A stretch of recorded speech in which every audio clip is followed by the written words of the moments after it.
আসসালামু আলাইকুম। থাই বাংলা ব্লগের পক্ষ থেকে আপনাদের সবাইকে স্বাগতম। গাইজ, অনেকদিন পরে লং ভিডিও নিয়ে আপনাদের সামনে উপস্থিত হলাম।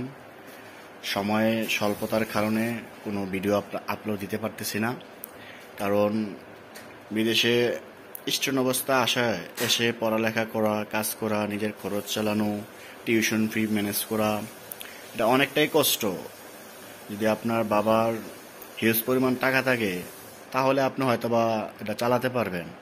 তাছাড়া কিন্তু আপনার যারা আমরা মধ্যবিত্ত বা দরিদ্র পরিবার থেকে বিদেশে আসি, কারণ ম্যাক্সিমাম দরিদ্র এবং মধ্যবিত্ত পরিবারের ছেলেদেরই বিভিন্ন বড় দেশে যাওয়ার টার্গেট থাকে, বিভিন্ন বড় আকাশচুম্বী চিন্তা ভাবনা থাকে।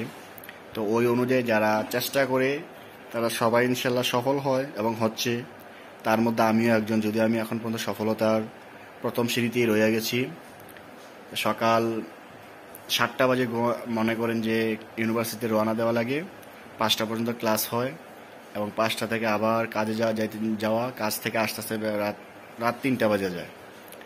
এইভাবে করে দিন চলতেছে, আসা যাওয়া, রান্না করা, খাওয়া, অনেক কষ্ট। যার মনে করেন যে স্ত্রী না থাকে সাথে, মানে স্পাউস না থাকে, তার তো আরো কষ্ট রান্না করা, এই অনেক অনেক, এরা বোঝার মতো না।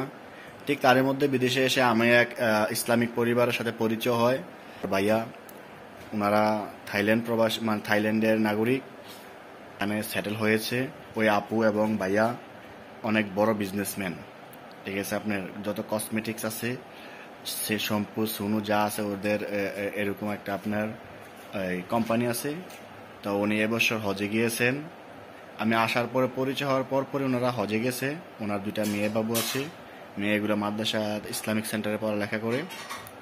তো উনি হজে যাওয়ার পরে, হজ থেকে আসার সময় আসলে আমার জন্য যে উপহারগুলো উনি নিয়ে আসলো আর কি, এটা আসলে অভাবনীয়। কি বলবো, আলহামদুলিল্লাহ। আপনাদেরকে আমি দেখাচ্ছি। এই যে একেবারেই ইউনিক ভাবে আল সৌদিয়া, একেবারে সৌদির মেসওয়াক, সৌদি থেকে এই মেসওয়াকটা আনা হয়েছে। এই একটা মেসওয়াক দিল উনি। তারপরে আর কি দিল দেখি, তারপরে দিল একটা তসবি, অনেক চমৎকার, অনেক সুন্দর একটা তসবি, আমার অনেক পছন্দ হয়েছে। তারপরে দিল যেটার জন্য আমি অনেক প্রতীক্ষা ছিলাম। ইতিপূর্বে আমার শ্বশুর শাশুড়ি এই বছর হজে গিয়েছে, উনিও আমার জন্য, আমি বিদেশ আসার পরে রমজানে হজে গিয়েছে, উনিও আমার জন্য খেজুর এবং জমজমের, অরিজিনাল জমজমের পানি পাড়েছে। ঠিক ওই আপু আমার জন্য, দেখেন কতটা ভালোবাসা, মোহাব্বত।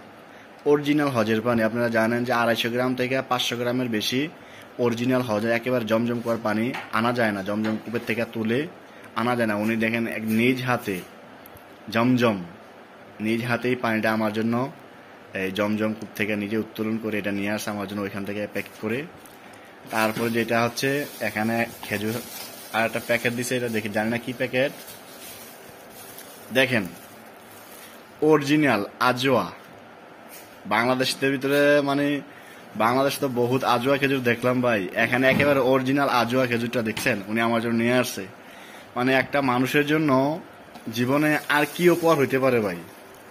মানে আমি মনে করি আমার জীবনের শ্রেষ্ঠ এবং সর্বোচ্চ এবং শ্রেষ্ঠ উপহারগুলো আমি পাইছি আজোয়া খেজুর।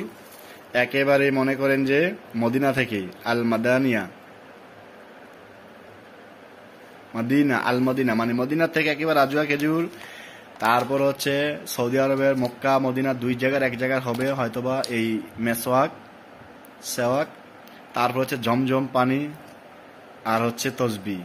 আর কি লাগে একটা মানুষের জীবনের প্রাপ্তি, একটা বিনদেশি মানুষের সাথে, পরিবারের সাথে পরিচয়, একটা মুসলমানের যে একটা আত্মিক সম্পর্ক, এর চেয়ে বড় চাওয়া পাওয়ার কি হইতে পারে জীবনে।